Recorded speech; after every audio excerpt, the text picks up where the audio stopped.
Hello and welcome to my channel. This is Ronald here, and today we're going to be talking about the books that I read in the month of February. So before we get started, I want to give a spoiler warning to let you know that I might spoil the plots of the books. I'm not really planning to go in depth with them, but just in case, I do want to give a spoiler warning. I also want to give a dog warning to let you know that if you hear any noises that a dog makes in the background, it's one of the two dogs. And also, I would like to share a scripture of the day that I feel like goes with the theme of the 3 books that I read this month. Today's scripture is coming from Proverbs 19:21, and I'll be reading from the New International Version. Many are the plans in a person's heart, but it is the Lord's purpose that will prevail. So the reason I chose the scripture is because all 3 of the books I read this month, the main issue in the plot was somebody was trying to control another person or the situation. They were trying to be the ones in control. But I want to let you know today to stop trying to be the person that's in control and let the Lord take control instead. Because when you try to be in control, you're going to mess stuff up. Stuff might not turn out how you want it to. Stuff might end up terribly. You might make the situation worse, and you might end up in a place that you didn't want to be in, or in a situation you didn't want to be in. Whereas if you let the Lord take control, yes, things might still be hard, might still be difficult. Things might look like they're getting worse and feel like they're getting worse. You might be made very uncomfortable in a situation, but you can be confident that the Lord is not going to do anything that's going to be harmful to you or going to have you out here looking crazy. Have you out here looking unnecessarily crazy. The Lord, He is good, and His thoughts towards us are good, and His plans for us are for good and to prosper us. So I just want to encourage you all today to let the Lord take control and stop trying to be the person in control, because let's be real, none of us know what we're doing, but the Lord knows what He's doing, and we can trust Him. So that's your scripture of today. So let's get into the 3 books that I read this month. So the 3 books I read this month are How Not to Drown in a Glass of Water by Angie Cruz, Between Lovers by Eric Jerome Dickey, and The Phantom of the Opera by Gaston Leroux. So I've already done a video over Between Lovers. It was a subscriber requested video, so I'm going to just encourage you to go check out that video. But to sum up my thoughts of that video here, it was just a big hot mess. I didn't care for the book because I felt like the whole situation was all 3 of their faults. Like, they were doing too much. But I did give it a 4 because I felt like, even though I didn't really care for the story all that much, I felt like the story itself and the characters themselves were well written, so I couldn't justify giving it less than a 4 because I felt like the book itself was well executed, but I just didn't care for the story or the characters because they were just doing too much, in my opinion. The next book I read was How Not to Drown in a Glass of Water, which is written by Angie Cruz. It was about this woman. Her name is Cara. She is from the Dominican Republic, but she lives in New York. It's around the time of the housing crash in 2008, so she is trying to get a job because her job just up and left. So she just lost her job. So now she's in this workforce program for people over a certain age to try and land a new job. And so basically she goes into like these 12 sessions, these interview sessions, and she's basically just talking to the person doing her interview. They're supposed to be talking about her, like her skills and what she can do to land a job. But she ends up talking about her whole life story of how she got there and what's going on in her life. So today's February 6th. How Not to Drown in a Glass of Water is the book club pick this time. So of course I'm reading that, and I need to get it done quickly because I borrowed it from the library, so I got to return it like next week. And I'll keep y'all posted. So today is February 8th, and I want to talk about How Not to Drown in a Glass of Water. I'm only on chapter 3, but so far I like Cara. She is hilarious, and I'm rooting for her. It takes place in, like, I want to say 2008, right after the big economy crash, around that time. So she just lost her job, and so she's doing this little workforce program to try and get a new job. And so I'm excited to like see how this goes. She's like that older woman that was raised by tough love, and then she raised her children the same way, and there's some issues there because of that. But I like her so far, so I'm excited to see how this is going to go, and I'm rooting for her. Today is February the 13th, and I am on chapter, I think, 5 of How Not to Drown in a Glass of Water. It's only 12 chapters, so far, we have learned so much about Carter. I want her to succeed in passing this program and get this job, okay? Like I said the last time I talked about the book, she is like that older woman who, she kind of just set in her ways, and she's not going to admit when she was wrong. I still like her character, and I still want her to win. So yeah, that's how the reading experience is going so far. So today is February 16th, my birthday, and I am on chapter 8. So we just discovered that Fernando took out a restraining order on Cara. in the past. And I'm like, was a restraining order really necessary? Because Kara, keep in mind, the book is from Kara's point of view. So we might not be getting the full details of the situation, but so far, from what I'm gathering about her, she's just the typical old school mom who's unapologetic about how she raised her child. And when you bring up what childhood was like for you under her, she'll just be like, I did my best. Which we can clearly see in the book. From her point of view, she did her best with the best that she had. I'm just like, was a restraining order really necessary, Fernando? Like, it was that serious? You couldn't just disappear and go no contact? You had to get a restraining order too? That your mama clearly ignored? You clearly didn't try to have it enforced because she's not in jail. I'm just blown away that this man took out a whole restraining order on his mama. Like, that's crazy to me. I came back to say that Fernando is completely justified for leaving Kara's house and never coming back and putting a restraining order out on her, everything. Everything he did to get away from that lady, he's completely justified because this woman threw an iron at his face when he wanted to go out the house in some too small pants because she was worried about how it would make her look. And that's not funny, but an iron. You throw an iron to close the door, an iron you're currently using to iron clothes. You throw it to shut the door that he's trying to open and it hits him in the face. What were you thinking? She wasn't thinking. That's what happened. Now that we know why Fernando wants nothing to do with her, I completely understand. A hot iron, period. Just not even in their direction. Why would you throw it, period? You could have just walked over there and shut the... So I just finished the book and I enjoyed it. I think the way it ended was very realistic to probably how it would go in real life. You know, she made some mistakes. Some she regrets, some she doesn't. She's not a terrible person because of the mistakes that she made. Things have the potential to work out.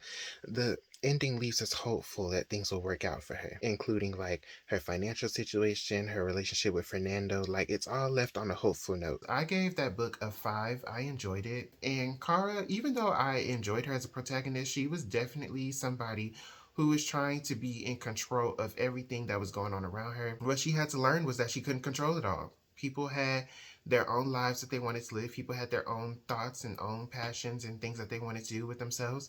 And she had to just let it be and let God handle it because she couldn't do it. We saw what happened when she tried to do it. She messed everything up and almost estranged everybody from her. But I did enjoy her as a protagonist. Was she perfect? No.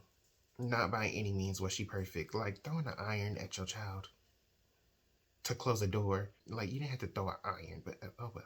Like I said, she's not perfect, but she's realistic. She's relatable. You know, people like her. I also liked how it was targeted people who could relate to Kara, who were from Kara's culture, and it didn't try to explain it. It was what it was, and if you understood it, you understood it. If you didn't, you could go research and figure out what was going on. And I like that because I like when books that are targeted at their cultures address their culture. Like, the people who read it already know what's going on. Being a black person and reading a lot of black literature, I don't like when stuff be trying to be explained because then it makes me feel like the book is not targeted to me. It's targeted at somebody who's trying to understand what it's like to be me. I think we've seen on my channel previously how those type of books make me feel. And it's not that long of a book either. Like I said, I enjoyed the book. I gave it a 5. It was enjoyable to me. And the other book I read this month was The Phantom of the Opera. I've had that book since, I want to say, like high school. If you've watched some of my videos, especially videos pertaining to classic literature, I tend to always have the same story when it comes to how I got these books. I typically got them in high school or early college. You know, I wanted to read them. I started reading them then. And then something happened. Typically, my life got very busy, so I didn't have a chance to finish the book. And so now that I'm not as busy, or because I want to know what's going on, because I keep running into them everywhere, I want to read them. So Phantom of the Opera is another case like that. It's a book I believe I got in high school, and I was reading it, and I was enjoying it, but life got busy, so I didn't have a chance to finish it. And so what happened was I recorded an adaptation on TV and I needed to get it out of there. And also what also happened was the famous Broadway play ended. But basically, like, this is another book that I had in high school that I finally have a chance to read now that I'm not super busy, and I decided to go ahead and read it. And I read that whole book in about 3 days. And the only reason it took 3 days is because I kept having to pause to actually go do stuff. So like, had I not had stuff to do, I probably would have finished a lot sooner. So today is February 29th, right? And if you didn't think I was going to take advantage of this, you're wrong. And I am reading Phantom of the Opera as my 3rd book of the month of February. So I'm halfway through it, right? And today is the last day of the month. So My goal for today is to read the other half of this book. I've been reading it for the past few days. Keep in mind, I don't really know nothing much about Phantom of the Opera aside from the little bit that I read like years ago. Because I had tried reading this book like years ago and I was enjoying it, but as with most books I tried reading years ago, life got busy. So I didn't end up finishing it. So now I'm reading it now. So my thoughts on it so far is that it's a very interesting book. We just learned the Phantom's identity and what gone on with Christine during that fortnight that he had her captured.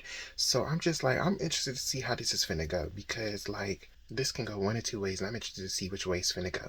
But yeah, so that's my goal, to finish the other half today. So let's see if I'm successful with it. So it's later on today on February 29th. I'm on chapter 20 of Phantom of the Opera. And yeah, the Phantom, I think, has abducted Christine. We're starting to learn like what all of these little circumstances are leading up to it. But I'm just interested to see how this is finna end because I'm like, what is going on? So I've got about 8 more chapters left. I think I should be finished by the end of the day. Let's see how successful I am. I finished Phantom of the Opera. I did it. I read the whole second half in one day. Learning what we did about the Phantom, I'm still debating on whether I feel bad for him or not. I'm still debating that, but overall, I did enjoy the book. I gave it a 5. I don't know how I feel about Eric because, yes, he's the villain of the story, but he's like a tragic villain. I have my thoughts on him. You know, he had a lot of hard situations handed down to him. Now, what he did was not okay. Dropping a chandelier on people, no matter how iconic it is not okay. Kidnapping a woman off the stage is not okay. Murdering people because they discovered your hideout is not okay. None of what he did was okay. Okay, let me just say that. Everything he did was not okay. He's still a tragic villain. Raoul was getting on my nerves a little bit because he was just like love struck lover that just doing too much. It was more so annoying, not because he wanted to like rescue Christine from whatever she was going through, but more so because like the way he went about it ultimately proved to be ineffective. At the end of the day, he didn't even rescue him. She had to rescue him, if we're being honest. This is the way I can put it. I don't mind somebody trying to rescue the love of their life, but if we gonna do it, we need to be effective. Take Harker from Dracula in the book, not the movie. He was love struck with Mina. He was married to Mina. You know, after he got over the, oh my gosh, my Mina, poor Mina, he actually did something effective to help rescue her. Raoul was not effective in anything that he tried to do to rescue Christine, and it was irritating because it's like you just running around doing a whole bunch of nothing. That's something I can't stand about protagonists. I can't stand the protagonist who we supposed to be rooting for just running around doing a whole bunch of nothing and just making stuff worse. Like, I can't stand that unless that's the point. But when it's not the point and I'm supposed to be rooting for you and you just being ineffective, I can't stand that. I enjoy like the mystique of Eric and like him being the Phantom. I enjoy like how from everybody's point of view, it was like he was able to keep up this mystique, but then once it all came out, it's like how could y'all easily be this easily fooled? But I just liked it. I liked the mystique of it all. Very gothic. I enjoyed it. I'm about to start watching the Phantom of the Opera from 1925, right? The problem is I don't know which version I'm about to watch. Because apparently this specific movie, this specific adaptation from 1925 has like 4 different versions. They released it like 4 separate times for 4 separate reasons. Like there's the original version, then there's a version that has like some scenes in color, some scenes in black and white. Then there's another version that was casting in on sound coming into movies. There's a 4th version that's lost. So I don't know which version it is I'm about to watch because there's 2 separate versions available to watch, but they're different time lengths, so I don't know which one is which, and I'm not trying to watch this movie twice. But I guess we're gonna see which one it is.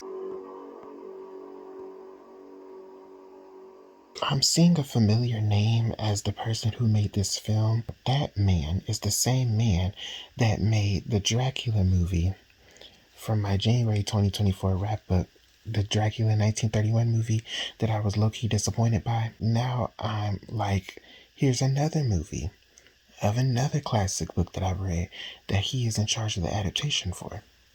And I really hope this time this movie goes a lot better than that one did. Because if this movie sucks, then I'm going to know that this man is probably a filmmaker whose films I'm not going to like whenever I see his name. So I'm 24 minutes into the movie, right? It's sticking very relatively close to the book, but I am curious to see like how faithful it's going to remain, because like I said, I'm only 24 minutes in, and this specific version that I'm watching is an hour and 45 minutes. So I'm curious to see like how close it's gonna remain, because we already to the part where Carlotta about to mess up on stage and sing the house down. That was about a good ways into the book, almost halfway when that happened. So I'm like, what is the rest of the movie gonna be looking like? But also, I find it funny how the movie is not trying to hide the fact that the Phantom is not an actual ghost. Like, that was kind of some of the intrigue around him in the book, was like nobody really ever saw him. They just kind of like saw shadows of him, but nobody really knew who he was. They didn't know if it was a ghost for real or not.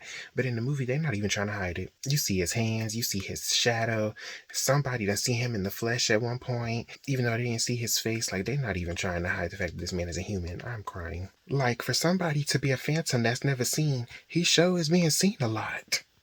I'm just saying. So I've had an interesting saga, right? Because I've been thinking, I've been watching The Phantom of the Opera from 1925, right? And come to find out, it's not The Phantom of the Opera from 1925. It is, but it isn't. I'm thinking I'm watching the one from 1925. Come to find out, I'm watching the re-release from 1929 that did not have sound added to it, like talking dialogue added to it. So, in conclusion, I've discovered that I've been watching the version I did not intend on watching. I found the actual 1925 version and I'm watching that version. But I'm gonna see the 1929 color sequences too, just to see like how they look. But yeah, this has been a very like confusing thing, because it's like they got 4 different versions going on. Let's see if this is the part where they drop the chandelier. I would like to know why we're having strobe lighting issues in an 1800s opera house. They're not even supposed to be using electricity, except for in the torture room. But they didn't even know there was a torture room there.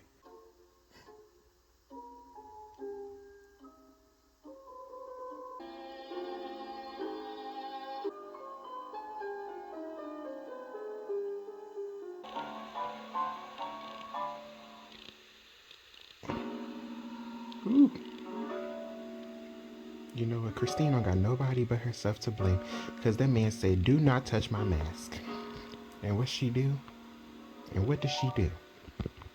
So I'm watching this 1925 version, right? And the other version from 1929 really cut a lot of stuff out from this version. Like, there are so many scenes that they cut that, like, I'm surprised that they would even make that version, because that version does make zero sense with how much stuff they cut out. Like, at all. So everybody just wore the same thing to the ball? That's what you telling me? This in color ball? Everybody just wore the same thing?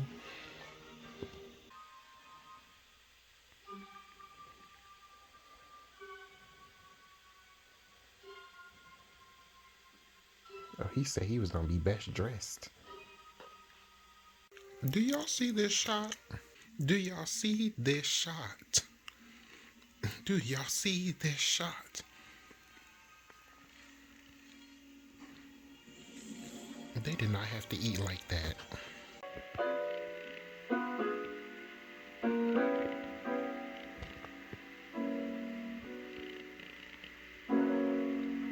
This is such an interesting abduction scene.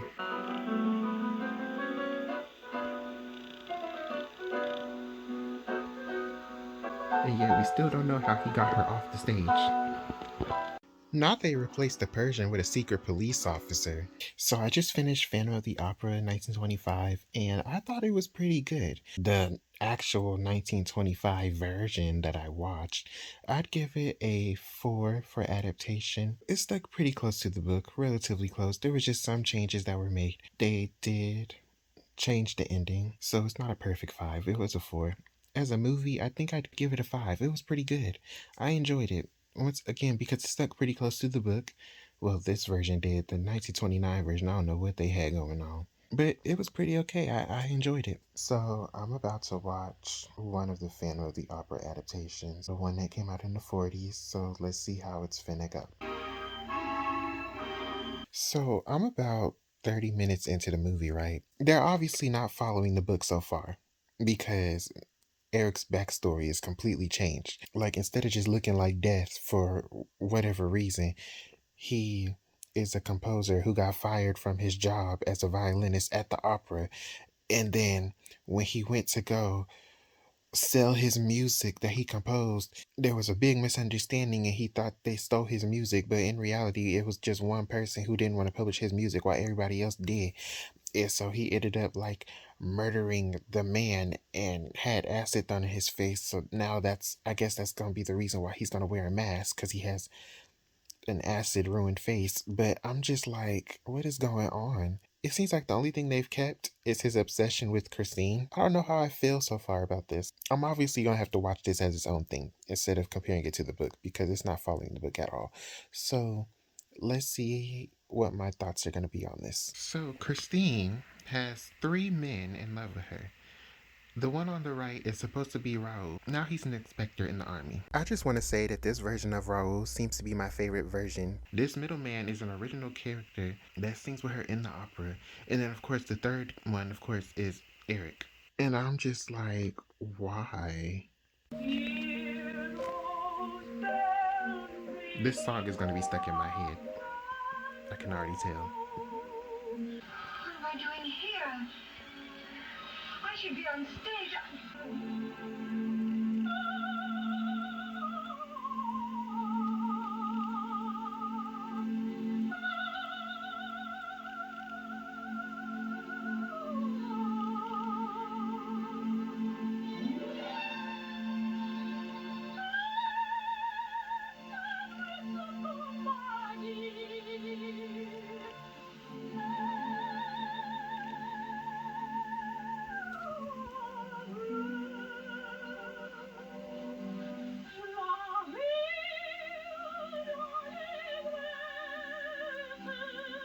They did so well with the tension leading up to Christine's triumph. I was sitting here like, wow, they really did that. I wonder if they're gonna drop this thing like they did in the book. Especially because this is the second time they showed it in the movie. So I wonder if they're gonna drop it. Oh, they are dropping it. She's singing to bring the house down. They really dropped it. Oh!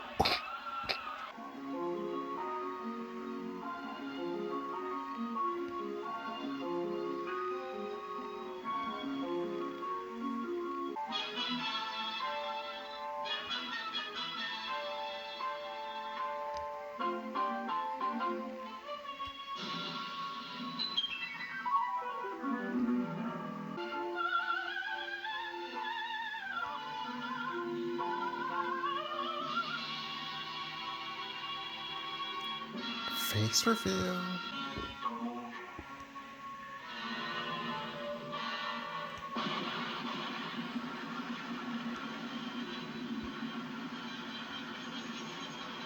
Oh, I just thought that was an interesting way that they interweave the two playing. I just thought that was interesting. The whole scene was interesting. It was interestingly shot. It was just it was just interesting. This man better not be still alive.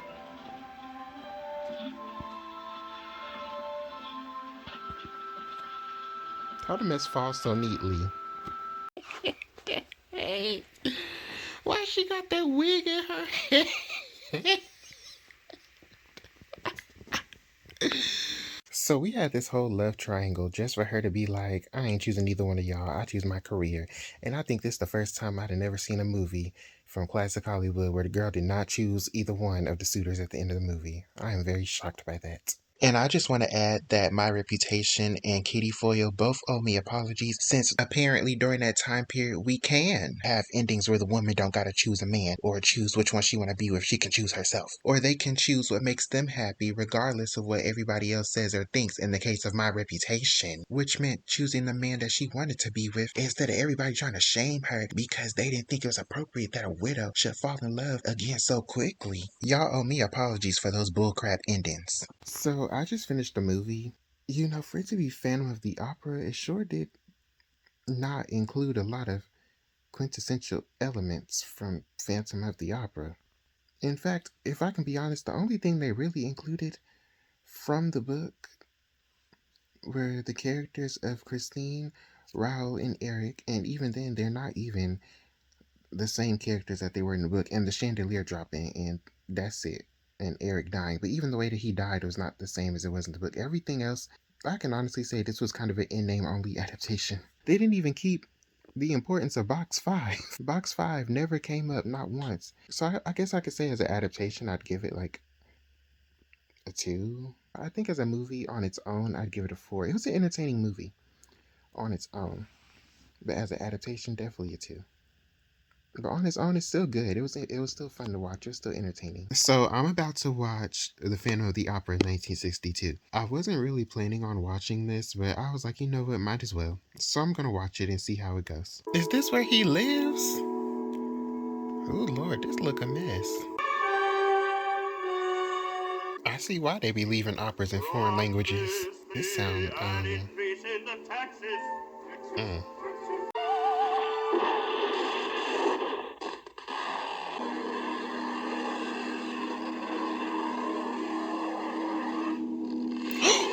Oh, I'm not gonna lie. I thought they was gonna drop the chandelier on her in that scene because they showed them raising up the chandelier. I'm like, oh, they gonna drop the chandelier on her?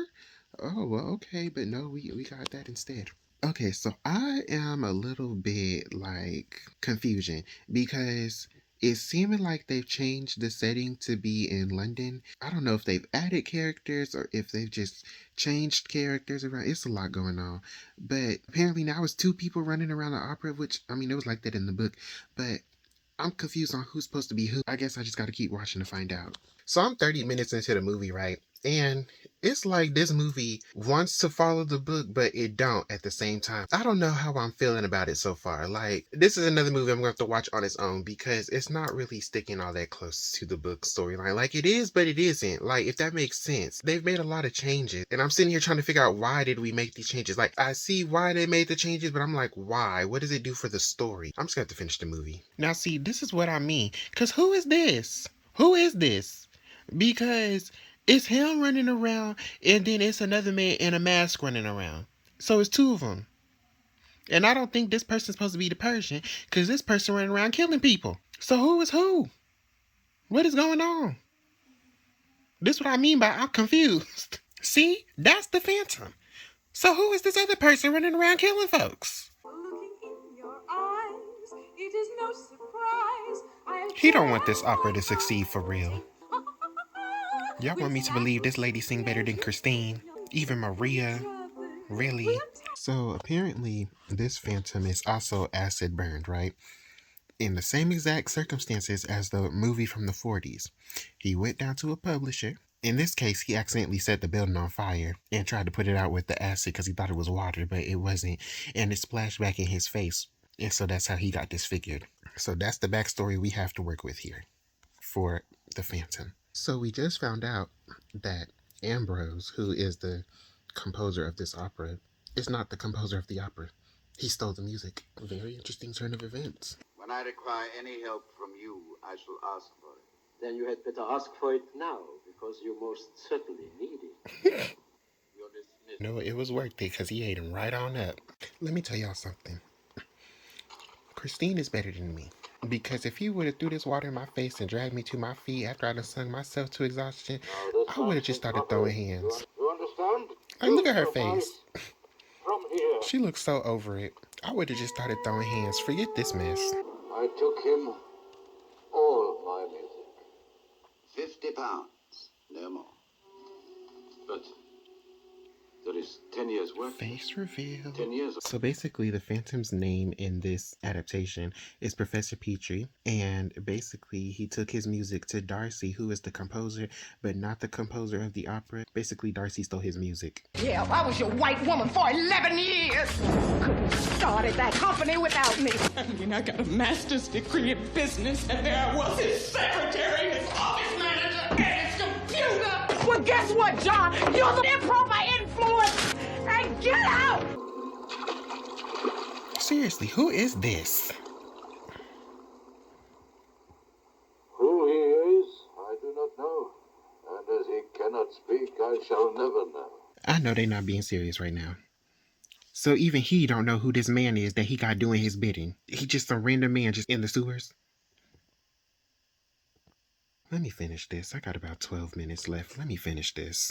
Give me a little month, 2 weeks, 1 week even. 1 week, and I will work a miracle.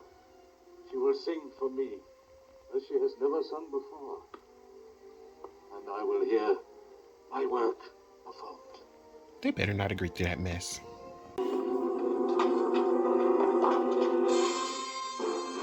What the devil? What is this foolery? Oh, Suki now. Answer me, who are you? Do you hear me? Take it off!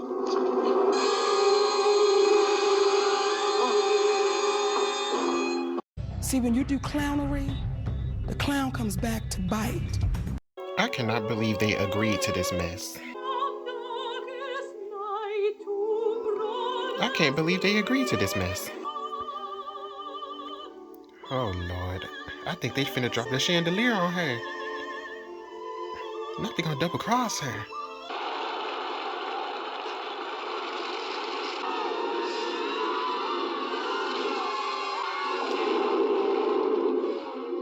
Well, it came down on somebody.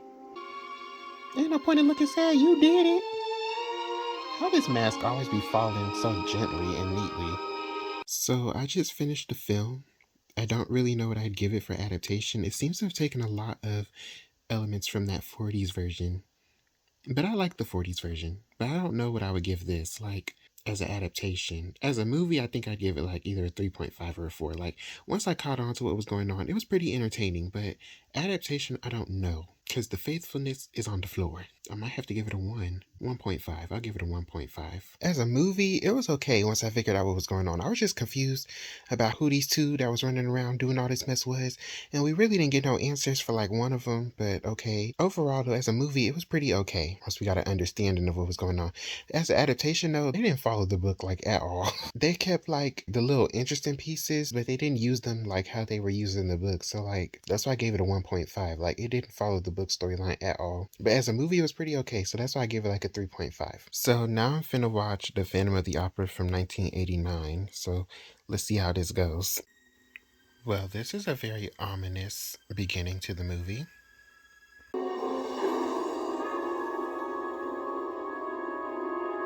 So it seems we have another modernized adaptation where like the story itself is like kind of like a story within the movie setting. So in this case, Eric took place back in the day, like during his time period, and now it's modern day, but like it's kind of like questioned whether what went on actually happened. So I don't know. I'm just going to see how this goes because I'm just like, oh Lord. My heart is overflowing.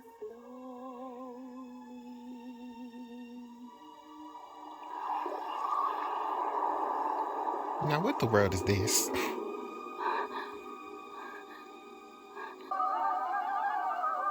What? They got more than one black opera singer in the line?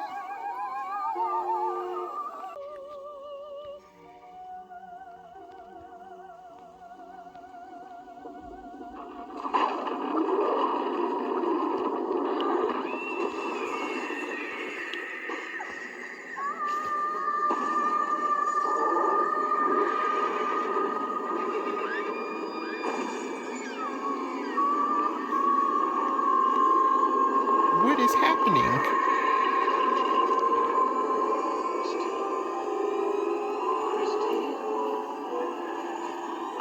Christine, come back to me. So, like, is modern day Christine a reincarnation of back in the day Christine or something? So, this is Eric. I would like to know why Mr. Phantom here is walking around with no mask on.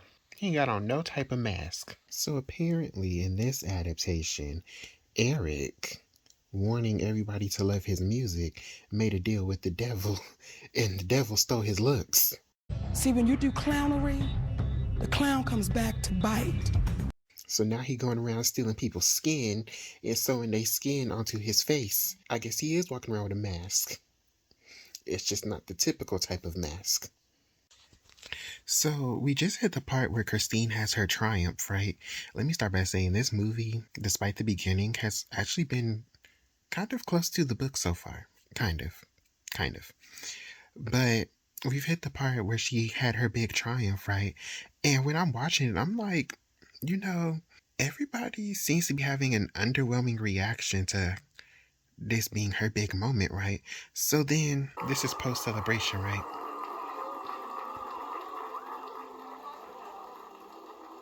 She'll never sell tickets. So now I'm like, is she supposed to be terrible or is she supposed to be good? And the Phantom just thinks that she's good, but everybody else thinks she's terrible. I need answers because I'm confusion. My father sends an angel who teaches me. Who is this angel? Introduce us. Who are you? I've never seen him, really. We've never seen But him. I Who is feel he? him and I hear him. This is the second adaptation I've seen where they've actually mentioned the Angel of Music being her inspiration. The first one was 1925, but they kind of changed it a little bit. But this is the first time I've seen it where it's like actually how it was in the book. I'm pleasantly shocked. What did you want to do? Ask you to marry me. But who are you? Who are you? Richard. Who is Richard? Now, does somebody want to explain to me why we fighting? What is we fighting for? Young Christine Day could not sustain the role of Marguerite.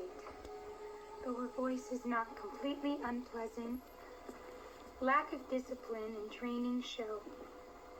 This humble reviewer wonders whether Miss Day has even the substance to fulfill the secondary role of Sabella's build. Oh, Christine. They did her so dirty. I found your account of Miss Day's performance somewhat troubling. Could it be that we saw different shows? I think I'd rather die than subject myself to that shrieking child for another evening. As you wish. So again, I have questions. Is it that Christine really can't sing and Eric just is obsessed with her voice? Or is it that she can sing and the opera house is actively working against her because they want to prop up Carlotta? Because as we saw in her earlier scene, they were like, we got to give the audience what they want, which is Carlotta. And they were like, she'll never sell tickets and stuff like that. So I'm like, is it that she can't sing? Or is it that y'all trying to spin the narrative that she can't sing? Which is it? This is the first adaptation I've seen that's kept some semblance of the graveyard scene. I stand corrected. They didn't keep some semblance. They kept the scene altogether. But I'm still confused because who is this Richard? Is this supposed to be Raoul? I don't know what I was expecting when he started playing, but it wasn't this. You love the music. I am the music. Our souls are one. Now, how you let yourself get tricked like that? We'll marry to the music. Y'all, Richard is the opera house manager. The other one, the not crooked one. I've been sitting here this whole time like, who is he? He's the other opera house manager. This whole time I've been thinking they've been two separate characters, but no wonder I was so confused. But also, I'm not really understanding Christine's reaction to Eric. Like, she's clearly not scared of him. Granted, she don't have to marry him if she don't want to. That's me saying that. That's not Eric saying that. That's me saying that. Like, just because she not scared of him don't mean she have to marry him. But I'm just like, Christine, you was perfectly fine going down there with him. What did you think was going to take place? What did you think was going to transpire? And then somehow she just instantly know the words to his music. And he's like, how you know the words to my music? And she like, I've sung them before, but I can't remember where. So now I'm confused. And I'm really trying to figure out how this all connects back to modern day Christine. Like, is modern day Christine just a reincarnation of this Christine? Like, I'm still confused how the modern day aspect fits into this storyline. Once again, he said he was going to be best dressed at the ball. Well, at least this time they explained how she got snatched up. Child, this is the first time the rescue party done failed and Christine had to do it herself.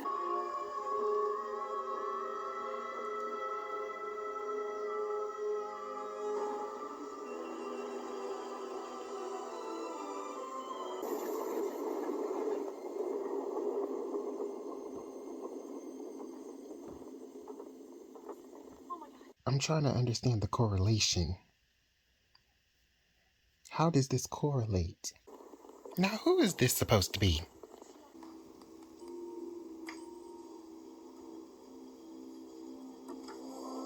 What the world?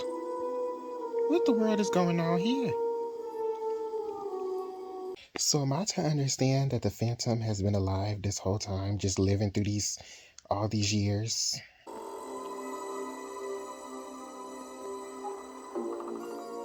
Not a synth version.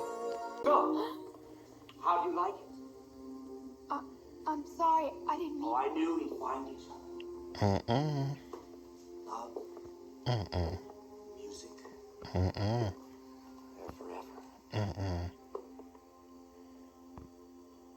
I would show the face reveal, but it's kind of gross. But once again, Christine is having to save herself again. So she had to save herself twice in the movie. But my thing is, who is this Christine, this modern day Christine, supposed to be? That's what I want to know.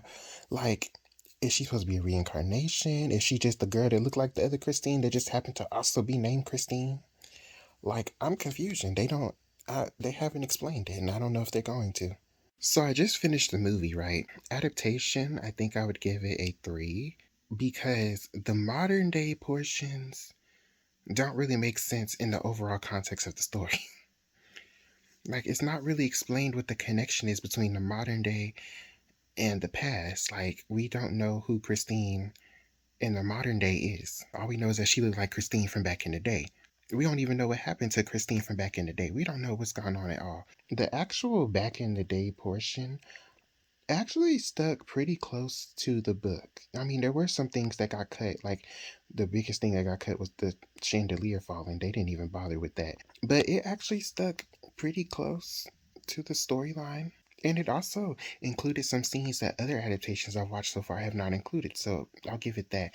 But for the most part, the modern day portions don't make sense in the context of the story. I think as a movie, I'd give it like, I don't know, either a 3.5 or a 4. I watched it, I was entertained, but my thing was the modern day portions don't really make sense. I guess I'll give it a 3.5 because the modern day portions of the story, like I said, just don't make sense to the story. Even on its own, it's confusing what's going on with that portion of the story. So, yeah, I give it a 3.5. So now I'm finna watch the Phantom of the Opera stage show. It's the 25th anniversary version that came out on like DVD and stuff like that. So the version that was filmed. I don't know if there's like been changes to the show since it first came out in the 80s to up to that point. I don't know, but that's the version I'm watching of it. So look at that chandelier.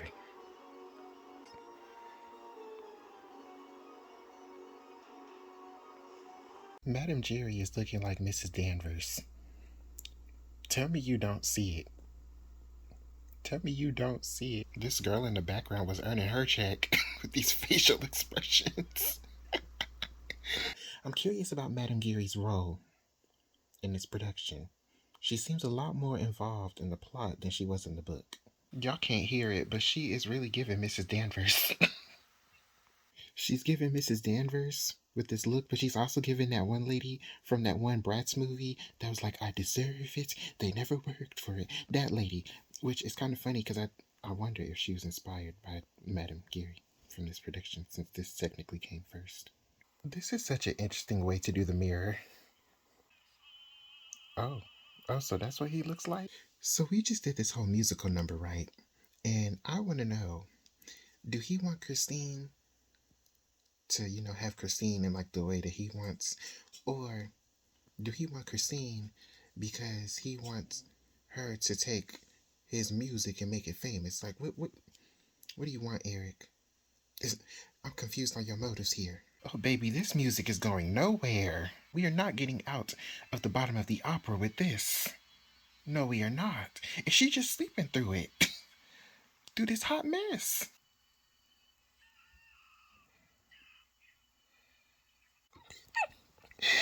Not she a Delilah. She took your strength. It is not that bad. This about the most tame looking Eric I done seen out of all these adaptations. This was such a creative way to compile all of these notes into one scene.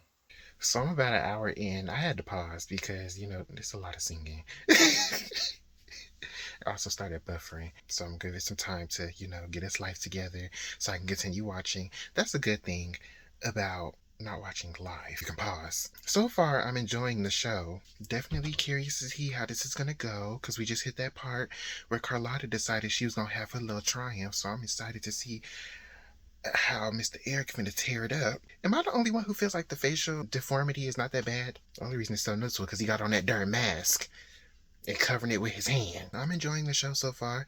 Had to take me a little break, because it's buffering and that's a lot of singing. Did I not instruct? It's about to go down. Kiss me in my...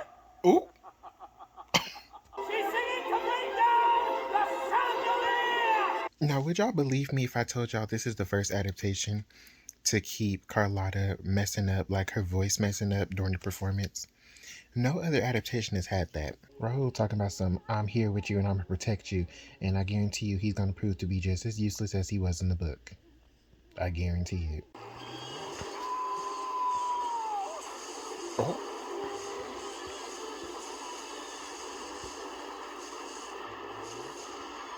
So I'm not going to lie, I'm a little confused about the order of events here. So he had Carlotta's voice crack, and then they're like, Christine's going to sing. So she ran on the roof, had that little moment with Rahul, and then went back and sung. And was this supposed to be like a foreshadowing of the chandelier finna drop on her? Like, I'm a little confused by the order of events here. So I'm hoping it'll be clear because I'm a little confused. Upon further research, I have discovered that this is actually supposed to represent the chandelier dropping, which now makes me question why Christine would stand under a dropping chandelier and not like move or run out the way. Now, why Mrs. Danvers Jerry not dressed up for the masquerade ball? Carlotta's still here after that flop? This Carlotta's brave. Once again, he said he was going to be best dressed at the ball. If Rahul yelled Christine one more darn time in his production, I feel like he's doing the same thing Harker did in that one Dracula movie, just running around yelling, Christy, Christy, Christy, just like Harker was running around, Mina, Mina, Mina. If you yell this lady name one more time, say something different! I can't wait to hear them explain this self-playing piano.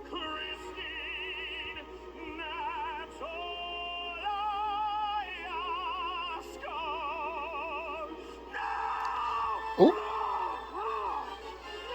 At least that explains how he got her off the stage. This is the first production I've seen to explain how he actually got her off the stage. But remember, keep your hand at the level of your eyes. Not they made Madame Jerry the Persian's role. Is it just me, or did they make the face look worse this time than it did the first time? Because I don't remember it looking that bad the first time. And when I say that bad, I don't mean like it looks terrible. It looks great. The makeup is great. What I'm talking about, like within the story, I don't remember it looking that deformed the first time. So Rahul just gonna go down there by himself? Is he actually gonna be useful this time? Or is Christine gonna have to save him like she did in the book? So once again, Christine had to save Rahul. I'm really not surprised. And this is even worse this time, because in the book, he just accidentally fell into the torture chamber, was led into there by the Persian on accident. In the play, this man got snatched up by the lasso after Madame Jerry told him, keep your arm at your eye level. Did he do that? No. And that's why he got snatched up. And that's why Christine had to rescue him once again. It makes me so sad that I've only liked one Raoul. And it's in the adaptation where he is nowhere near faithful to who he was in the book. I want to know what Christine is crying for. I wouldn't be crying over no man that just kidnapped me and threatened to kill me, person I love, just because I wouldn't choose him. What is she crying for? Girl, if you don't get sitting up here crying, coming back after he done told you to go. If you don't get a move on. Now, what the world is Meg doing down here? What are you doing down here, ma'am? So I just finished the show. I thought it was good. Adaptation, I think I'm gonna give it a 4.5. It did make some small changes, but for the most part, it was pretty faithful to the book. Just as on its own as a show, I give it a 5. There's a lot of singing. It was singing, but it was good singing, so I can give it a 5 for that. It was good singing, so I give it that. It was enjoyable. Okay, so now I'm finna watch the final Phantom of the Opera adaptation, the one from 2004.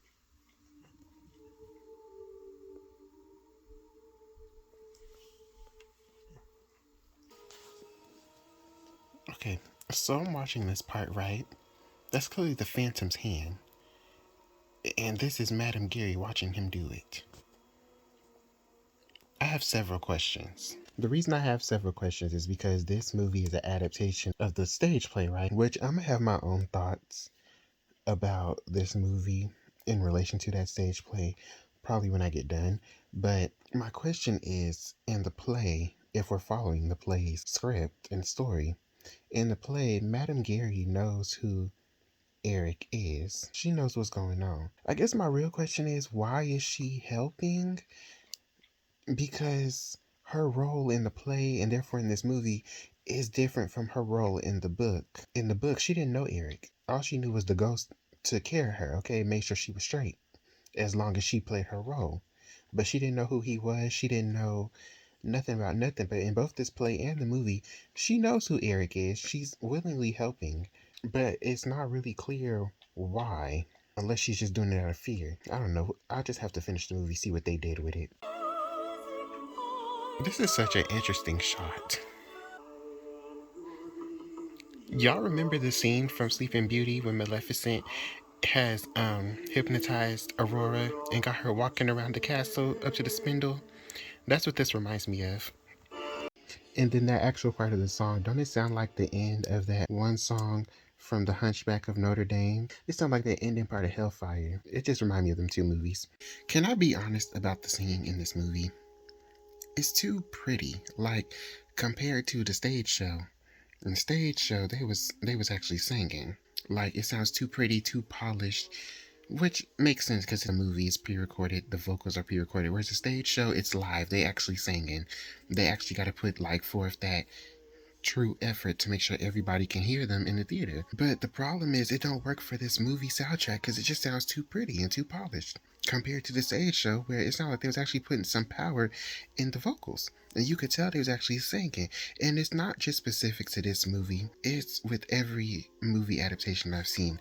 The singers don't look like they're actually singing, if that makes sense. Like, yes, their mouths are singing the words, but you can tell that they're lip syncing to the song. They're not actually like physically singing it. Because the power that's supposed to be coming from the vocals does not match the expression in the body. And it's the same in this movie. It's too pretty and too polished. It feels like it's lacking. You know, I don't remember if this scene was in the stage play, but if it was, I must have missed it. Because this explains why Meg went down there at the end of the play. Because I was like, why is she down there?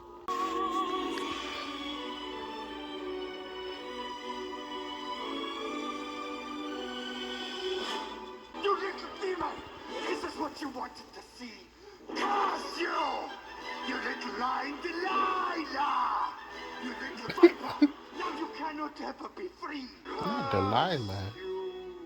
So, we're at a masquerade ball, and everybody chose to wear the same lifeless colors to the masquerade ball. That's supposed to be fun. This musical number is supposed to be fun and whimsical, but the costume looks so dead and boring. And I know it's to contrast the Phantom having on that bright red outfit when he show up later on in the scene. But come on now. Compared to some of the other productions and his red costume in other productions, this is very toned down and very basic. Like, where's my man's hat? This is not best dressed. Not this time. Nobody wins best dressed here. So this man jumped into the torture room, right? And Madame Jerry just knows where it is. She just knows how to get in and out. Like, they put the accurate torture room in there for aesthetics, I'm convinced. Because why is it there? If she just walked in and walked right back out like it was nothing. How'd she even know where it was? Somebody make it make sense. Not Rao got out here and actually threw down for once. I think this is the second time I've seen in a movie where Rao has been useful to the plot.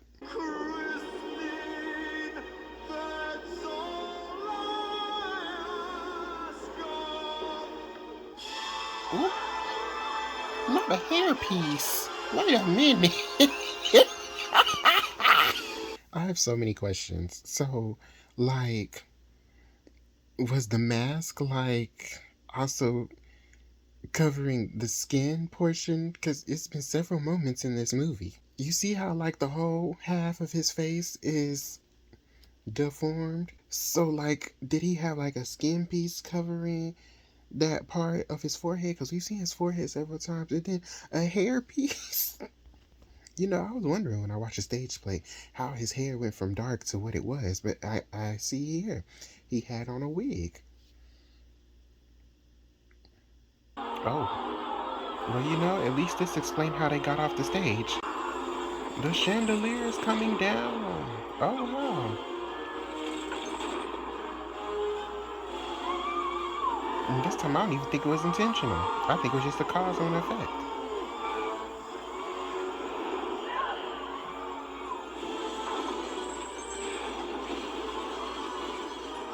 Oh, Lord. This is very chaotic. Do somebody want to explain to me how the whole opera house caught on fire? So the opera house is on fire, right? And everybody just running around inside like the opera house is not on fire. Are y'all not gonna escape? Are y'all not gonna run out? Like, hello, we in a burning building. Do y'all not think y'all should, like, exit the burning building? This lady said, keep your hand at the level of your eye. You see how his hand not nowhere near the level of his eye? That's why he got snatched up. I love how this movie kept the water portion of the story from the book. Baby, why is the footage in reverse? Why is the descent of the thing in reverse? I just noticed that. I'm crying. They said we gonna shoot that sequence one time. It just gonna play it in reverse. Ain't nobody gonna notice. But I noticed. Look how loosely tied that rope is. If Rod don't stop playing. Not Christine died. Not she died, but he's still alive. Like, come on now. So I just finished the movie. I thought it was okay. It definitely filled in some of the questions I had from watching the stage show. Like, filled in some of the blanks that I was kind of like wondering, like, how did we get here? Especially that ending, like, why was Meg down there? It makes more sense that she was down there with the search party looking for him. I would give it the same adaptation score I gave the play. It's the same exact story, same exact script. As a movie, I think I'd give it like a 4. And I'm gonna be honest, I found the stage play more enjoyable than the film. Like I said, the film was okay.